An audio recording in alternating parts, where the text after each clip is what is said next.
How to redeem a coupon code in Darkest Days game. Hi everyone, welcome back to Crazy Gamer. If you're playing Darkest Days and have a coupon code you want to redeem, first of all open the Darkest Days application on your device, and once you're inside the game, go to the top right corner and tap on the tablet or the phone icon. Now in the expanded menu that appears on the right, click on the gear button at the bottom.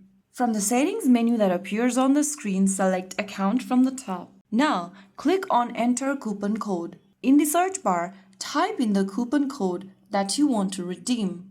After typing down your coupon code, click on OK. You can use the game's official coupon page to claim your reward as well. Just make sure that you enter the correct code and then tap on OK to redeem it. So that is how it's done. If you found the video helpful, don't forget to like, share and subscribe to our channel. I will be back again in the next video. Stay tuned and thanks for watching.